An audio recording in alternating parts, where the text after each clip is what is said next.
സ്വതക്കയെ സംബന്ധിച്ച് ആരും ചോദിച്ചിട്ടില്ല. അറബിനെ സംബന്ധിച്ചാണ് ചോദിച്ചതിന് മറുപടി പറയാം. ഞാൻ നേരത്തെ ഒരു ഹദീസ് പറഞ്ഞു, കാമ്മാ മുണ്ടിയില്ല. നേരത്തെ പറഞ്ഞ ഹദീസ് ലഅനല്ലാഹു മൻ ദബഹ ലിഗൈരില്ലാഹ്, അള്ളാഹു അല്ലാത്തവർക്ക് വേണ്ടി അറുക്കുന്നവരെ അള്ളാഹു ശപിച്ചിരിക്കുന്നു. അറബിനെ സംബന്ധിച്ചാണ് ചോദിക്കുന്നത്. എന്നിട്ട് സായത്തിന് വേണ്ടിയിട്ട് സദഖ ചെയ്തു, അതാക്കി ആര് ചോദിക്കാത്തതിനെ വെറുതെ എന്തിന് ജനങ്ങളെ പറ്റിക്കണം? ജനങ്ങൾക്കറിയുന്നില്ല ചോദിക്കുന്ന ചോദ്യം എന്താണെന്നും മറുപടി പറഞ്ഞത് എന്താണെന്നും ജനങ്ങൾ വ്യക്തമായി മനസ്സിലാക്കുന്നുണ്ട്. നേരത്തെ ഒരു ഹദീസ് ഇമാം മുസ്ലിം ഉദ്ധരിച്ചതാണ്, നിഷേധിക്കാൻ കഴിയില്ല. ലഅനല്ലാഹു മൻ ദബഹ ലിഗൈരില്ലാഹ്, അള്ളാഹു അല്ലാത്തവർക്ക് വേണ്ടി അറുക്കുന്ന ഒരുത്തരെ അള്ളാഹു ശപിച്ചിരിക്കുന്നു. ഇതിനെ സംബന്ധിച്ച് നിങ്ങൾക്ക് എന്ത് പറയാനുണ്ട്? ഈ അറബിനെ സംബന്ധിച്ചാണ് ഞാൻ ചോദിച്ചത്.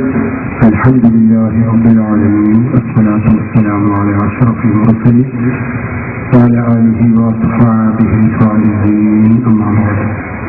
വസ്സലാത്തു വസ്സലാമു അലൈക യാ സയ്യിദി യാ റസൂലല്ലാഹ് ഖുദ് ബിയദി വഖൽ തഹയ്യതി യദികി യാ ഹബീബല്ലാഹ്. ചോദ്യം: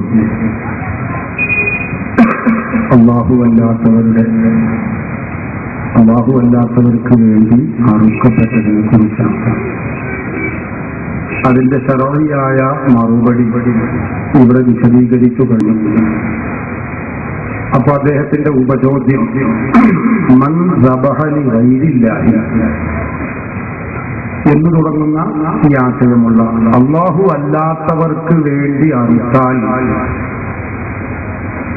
അവൻ ശപിക്കപ്പെട്ടവനാണ് എന്ന് കുറിക്കുന്ന ഹദീസാണ് അദ്ദേഹത്തിന്റെ ഉപചോദ്യം. മറുപടി നേരത്തെ പറഞ്ഞതിൽ ഉൾപ്പെട്ടിട്ടുണ്ട്. അദ്ദേഹത്തിനത് മനസ്സിലായിട്ടില്ലെങ്കിൽ ഒന്നുകൂടി ഞാൻ വിശദീകരിക്കാം. വിശുദ്ധ ഖുർആനിൽ അല്ലാഹു സുബ്ഹാനഹു വ തആല തന്നെ പഠിപ്പിച്ചൊരു കാര്യം കാണാം. വമാ ദുബിഹ ലിഗൈരില്ലാഹി വമാ ഉഹില്ല ലിഗൈരില്ലാഹി, അല്ലാഹു അല്ലാത്തവർക്ക് വേണ്ടി അറുക്കപ്പെട്ടത് അതും നിങ്ങൾ ഭക്ഷിക്കൽ ഹറാമാണ്, അങ്ങനെ അറുക്കാൻ പാടില്ല എന്നൊക്കെ ഖുർആനിൽ കാണാം. അതിന്റെ വിശദമായ വിശദീകരണം ഖുർആൻ പണ്ഡിതന്മാര് നൽകുകയും ചെയ്തിട്ടുണ്ട്. എന്താണ്? മുശ്രിക്കുകൾ ചെയ്തിരുന്ന ഒരു പരിപാടിയുണ്ട്. അവർ അല്ലാഹുവിന്റെ മുസ്ലിമീങ്ങളൊക്കെ കോഴിയാണെങ്കിലും പോത്താണെങ്കിലും ഒക്കെ അറുക്കാറുള്ളത് ബിസ്മില്ലാഹിർ റഹ്മാനിർ റഹീം എന്ന് പറഞ്ഞുകൊണ്ടാണ്. എന്നാൽ മക്കയിലെ മുശ്രിക്കുകൾ ചെയ്തിരുന്ന ഒരു പരിപാടിയുണ്ട്. ലാത്തയുടെയും ഉസ്സയുടെയും പേര് പറഞ്ഞുകൊണ്ടാണ് അറുക്കാറുള്ളത്. ബിസ്മില്ലാ, ലാത്തയുടെ നാമം കൊണ്ട് ഞാൻ അറുക്കുന്നു, ബിസ്മിൽ ഉസ്സ, ഉസ്സയുടെ നാമത്തിൽ ഞാൻ അറുക്കുന്നു എന്ന് പറഞ്ഞ് മക്കയിലെ മുശ്രിക്കുകൾ ഈ മാടുകളെയും ജീവികളെയും ഒക്കെ അറുക്കാറുണ്ടായിരുന്നു. വിശുദ്ധ ഖുർആൻ പറയുന്നത് വമാ ഉഹില്ല ലിഗൈരില്ലാഹി, ഇങ്ങനെ അറുക്കപ്പെട്ടത് നിഷിദ്ധമാണ്, പാടില്ലാത്തതാണ് എന്നാണ്. അത് അതിന്റെ വിശദീകരണം ചോദ്യർത്താൻ ഉന്നയിക്കുകയാണെങ്കിൽ ഞാൻ വീണ്ടും ഉദ്ധരിക്കാം. അപ്പോ വിശുദ്ധ ഖുർആൻ പഠിപ്പിച്ച ആ ആശയമാണ് ഹദീസിലും ഹബീബായ മുഹമ്മദ് റസൂലുള്ളാഹി സ്വല്ലല്ലാഹു അലൈഹി വസല്ലം പഠിപ്പിക്കുന്നത്. അല്ലാഹു അല്ലാത്തവർക്ക് വേണ്ടി അറുക്കപ്പെടുക എന്ന് പറഞ്ഞാൽ മുശ്രിക്കുകൾ ചെയ്യുന്ന അല്ലാഹുവിന്റെ നാമത്തിലല്ല, അല്ലാഹുവിന് സമന്മാരായ മറ്റു ദൈവങ്ങളെ സങ്കല്പിച്ച് ആ ദൈവങ്ങളുടെ പേരിലും ആ ദൈവങ്ങളുടെ പ്രീതിക്കുമായി അറുക്കുന്ന പ്രവണതയെ കുറിച്ചാണ് അല്ലാഹുവിന്റെ ഖുർആന പഠിപ്പിച്ചിട്ടുള്ളത്, ഹബീബായ മുഹമ്മദ് റസൂലുള്ളാഹി സ്വല്ലല്ലാഹു അലൈഹി വസല്ലം പഠിപ്പിച്ചിട്ടുള്ളത്. അതല്ലാതെ അല്ലാഹുവിനല്ലാതെ വേറൊരാൾക്ക് വേണ്ടി അറുക്കപ്പെട്ടത് അത് ഹറാമാണ്, ശപിക്കപ്പെട്ടതാണെന്ന് പറഞ്ഞാൽ കാര്യം വളരെ അപകടമാണ്. സാധാരണക്കാരായ ആളുകൾക്കൊക്കെ അറിയുന്ന കാര്യമാണ്. നമ്മളെ നാട്ടിൽ പുതിയാപ്പിള വരുമ്പോ മരുവൻ വരുമ്പോ കോഴി ഇറക്കാറില്ല. ഇത് അള്ളാഹ്ക്ക് വേണ്ടി ഇറക്കാണോ മരുവന് വേണ്ടി ഇറക്കാണോ പറഞ്ഞാൽ നിങ്ങൾ അത് മുസ്ലിക്കാണ് ചുറ്റാണ് ആളാണെങ്കിൽ ആദ്യം നിരകത്ത് പോകുക വഹാബിയാണല്ലേ, പിന്നല്ലേ നമ്മൾ പോകുള്ളൂ. അള്ളാഹു അല്ലാത്തവർക്ക് വേണ്ടി അറുക്കപ്പെടുന്നത്, പുതിയാപ്പിളക്ക് വേണ്ടി അറുക്കപ്പെടുന്നത്, അല്ലെങ്കിൽ മൗലവി സമ്മേളനത്തിന് വരുമ്പോൾ ഭക്ഷണത്തിന് വേണ്ടി മൗലവിയുടെ ഭക്ഷണമുള്ള ദിവസം അയാളിവിടെ പ്രത്യേകിക്കാൻ വരിക. അപ്പൊ അയാൾക്ക് ഭക്ഷണം ഉണ്ടാക്കണം, അതുകൊണ്ട് കോഴി നടക്കുകയാണ്. മൗലവിക്ക് വേണ്ടി ആ കോഴി നടക്കണേ. ഒന്നാമത് കഴിയില്ല എന്ന് പറഞ്ഞാൽ അത് കൊണ്ടുള്ള ചോദ്യമനുസരിച്ച് അപ്പൊ അതും ചുരുക്കാണ്, നരകത്തിന് പോകുന്നു പറയേണ്ടി വരില്ലേ? അപ്പൊ ചുരുക്കത്തിൽ അത് ഒരു പ്രലോഭമാണ്. അത് അറബ് മാത്രമല്ല. എന്നാ ഞാൻ ചോദിക്കട്ടെ, ഇത് അറബിനെ കുറിച്ച് മാത്രമല്ലല്ലോ ഇസ്കാൽ. അറബ് മാത്രം അള്ളാഹു നമുക്ക് വേറുള്ളതൊക്കെ പിന്നെ പഠിക്കാം. ഞാൻ ചോദിക്കട്ടെ, നമ്മൾ നിസ്കാരത്തിൽ ആദ്യം പറയുന്നത് എന്താ? ഇന്ന സ്വലാത്തി വ നുസുക്കി വ മഹ്യായ വ മമാതി ലില്ലാഹ്. ഇതാ അതിന്റെ അർത്ഥം. പടച്ചവനെ, എന്റെ നിസ്കാരം നിനക്കുള്ളതാണ്, നുസുക്കി എന്റെ ഇബാദത്തുകൾ മുഴുവനും നിനക്കുള്ളതാണ്. എന്തിനധികം പറയണം? മഹയായ എന്റെ ജീവിതം മുഴുവനും നിനക്കുള്ളതാണ്. ഒരു അറിവ് മാത്രമല്ല നിനക്കുള്ളത്. മുജാഹിദിന് ആകെ അറിവ് മാത്രമേ അള്ളാഹുള്ളൂ. സുന്നികൾ അങ്ങനെയല്ല, മുസ്ലിമീങ്ങൾ അങ്ങനെയല്ല, ജീവിതം മുഴുക്കെ അള്ളാഹുവിനാണ്. അപ്പൊ മഹയായ എന്റെ ജീവിതം മുഴുവനും അള്ളാഹുവിനാകുന്നു. അപ്പൊ മമാത്തി എന്റെ മരണവും അള്ളാഹുവിനുള്ളതാകുന്നു. അപ്പൊ നമ്മുടെ ജീവിതം മുഴുവനും അള്ളാഹുവിനുള്ളതെന്ന് അതിന് അറിവും അറിവല്ലാത്ത അറക്കാതെ പ്രവർത്തിക്കണതും ഒക്കെ അതിൽ പെട്ടു. അപ്പൊ നമ്മൾ അറക്കുന്നത് അള്ളാഹുവേതര ദൈവങ്ങളുടെ പ്രീതി കാണിച്ചുകൊണ്ടോ ആ ദൈവങ്ങളുടെ പേര് പറഞ്ഞുകൊണ്ടോ അല്ല ഈ അറുക്കുന്നതൊക്കെ. പിന്നെയോ അല്ലാഹു സുബ്ഹാനഹു വ തആലയുടെ നാമം ഉച്ചരിച്ചുകൊണ്ട് ബിസ്മില്ലാഹിർ റഹ്മാനിർ റഹീം എന്ന നാമം ഉച്ചരിച്ചുകൊണ്ട് നമ്മൾ അറുക്കുന്നു.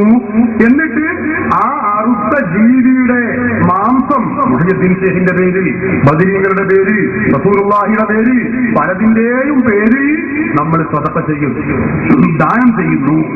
ഇതാണ് ഇവിടെ നടക്കുന്നത്. ഇത് ശിർക്കല്ല.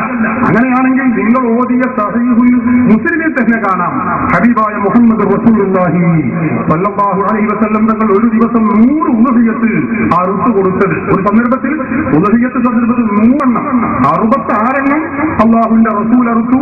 ബാക്കിയുള്ളത് അലി റളിയല്ലാഹു അൻഹുവിനെ കൊണ്ട് അറുപ്പിച്ചു. ഇതാർക്ക് വേണ്ടിയായിരുന്നു? ഈ ഉമ്മത്തി മുഹമ്മദിൻ സല്ലല്ലാഹു അലൈഹി വസല്ലം, അള്ളാഹുവിന്റെ റസൂലിന്റെ ഉമ്മത്തിന് വേണ്ടിയായിരുന്നു അറുത്തത് എന്ന് സഹീഹ് മുസ്ലിമിൽ തന്നെ കാണാം. നിങ്ങൾ പറഞ്ഞത് എന്താ? അള്ളാഹു അല്ലാത്തവർക്ക് വേണ്ടി അറുത്ത അവന്റെ കാര്യം കഷ്ടാണ്. അപ്പൊ ആദ്യം റസൂലുള്ളാഹിന്റെ കാര്യം കഷ്ടാന്ന് പറയേണ്ടി വരും. അപ്പൊ അതിന്റെ അർത്ഥം അതൊന്നുമല്ല. അതൊക്കെ ആളുകളെ കണ്ണുപൊടിയിടാൻ ഒരു പരിപാടിയാണ്. അള്ളാഹു അല്ലാത്ത ദൈവങ്ങളുടെ പേര് ഉച്ചരിച്ചുകൊണ്ടോ ദൈവങ്ങളുടെ പ്രീതി കാണിച്ചുകൊണ്ടോ മറ്റ് ദൈവങ്ങൾക്ക് വേണ്ടിയോ അറുക്കാൻ പാടില്ല. അതല്ലാതെ പുതിയാപ്പുറ നമ്മളെ വീട്ടിൽ വരുമ്പോ, മരുമകൻ വരുമ്പോ മരുമകന് വേണ്ടി, ഇത് മരുമകന് വേണ്ടിയുള്ളതാണ്, അല്ലെങ്കിൽ പള്ളിക്കത്തെ ഉസ്താദിന് വേണ്ടിയുള്ളതാണ്, അല്ലെങ്കിൽ മുജാഹിദ് സെന്ററിലെ മൗലവിക്ക് വേണ്ടിയുള്ളതാണ് എന്ന് കരുതിയിട്ട് അറുക്കാനൊക്കെ ഈ ശാപത്തിൽ ഉൾപ്പെടുമെന്ന് ഒരാളും പറഞ്ഞിട്ടില്ല. ഒരു വ്യക്തിയും പറഞ്ഞിട്ടില്ലെന്ന് മാത്രമല്ല, പണ്ഡിതന്മാർ നേരെ മറിച്ചാണ് വിശദീകരിച്ചിട്ടുള്ളത്. ഞാൻ നേരത്തെ പറഞ്ഞ ഖുർആനിക സൂക്തം വിശദീകരിച്ചുകൊണ്ട് മുഫസ്സിറുകൾ പറഞ്ഞത് കാണാം. അപ്പൊ വേറൊരു പരിപാടി ഇത് മുസ്ലിമികൾ ചെയ്യുന്ന പരിപാടി. എന്താണത്? ഔലിയാക്കൾക്ക് വേണ്ടി നേർച്ച നേടുന്നു, എന്നിട്ട് ജീവി അറുക്കുന്നു, അതേ ഔലിയാക്കളുടെ പേരിൽ സ്വതക്ക ചെയ്യുന്നു. ഇമാം മുഹമ്മദ് സ്വാദി അങ്ങനെ തന്നെ വിശദീകരിച്ചത് കാണാം. അതിനൊരു കുഴപ്പവുമില്ല. അത് മഹബൂബുൻ അംറുൻ മഹബൂബുൻ, പുണ്യകർമ്മമാണ്, സുന്നത്താണ്, യാതൊരു തകരാറുമില്ല. നിങ്ങൾ പറഞ്ഞ ഓതിയ ആ ഹദീസിന്റെ ശരിയായ വ്യാഖ്യാനം അറുക്കണ നേരത്ത് പുതിയാപ്പുറ കരുതാൻ പാടില്ലെന്നോ, അറുക്കണ നേരത്ത് നമ്മൾ ഈ അറുക്കുന്നത് മൗലവിക്ക് വേണ്ടിയാണെന്ന് വിചാരിക്കാൻ പാടില്ലെന്നോ എന്നൊന്നുമല്ല. അല്ലാഹുവല്ലാത്ത ദൈവങ്ങളുടെ പേരിൽ, അല്ലാഹുവല്ലാത്ത ദൈവങ്ങളുടെ പ്രീതിക്കായി അറുക്കാൻ പാടില്ല എന്നാണ്. അത് സുന്നികൾ ആരും ചെയ്യുന്നില്ല. ഞങ്ങളൊക്കെ അള്ളാന്റെ പേരിൽ തന്നെ അറുക്കാറുള്ളത്. അതുകൊണ്ടല്ലേ പള്ളിക്കത്തെ മൂലേറെ വിളിച്ചിട്ടത് സാധാരണ അർപ്പിക്കാറുണ്ട്. നമ്മൾ അർപ്പിച്ചത് പ്രശ്നം മാണ്ടാന്ന് കരുതി വളരെ ബിസ്മില്ലാഹിർ റഹ്മാനിർ റഹീം 4 ആൾ കേൾക്കുന്ന ഉറക്കെ ആ മഹറൊക്കെ ഹലക്കുന്നതിന്റെ ശരിക്കായ ഉറപ്പടിച്ചിട്ടാ മൂപ്പര് അറുക്കാറുള്ളത്. അപ്പൊ അതുകൊണ്ട് ഈ പറഞ്ഞ ആയത്തിലോ ഹദീസിന്റെ പരിധിയിലോ സുന്നികൾ ഒരിക്കലും ഉൾപ്പെടുകയില്ല. സുന്നികൾ ചെയ്യുന്നത് ശുദ്ധ ദോഷയിലാണ്, ശിർക്കല്ല, ഹദീസിന്റെ വ്യാപ്തിയിൽ പെടുകയില്ല. മൂപ്പർക്ക് സൽക്കരിക്കാൻ വേണ്ടിയിട്ട് അറക്കുന്നതോ അത് മൂപ്പർക്ക് വേണ്ടിയുള്ളതല്ല. അറബ്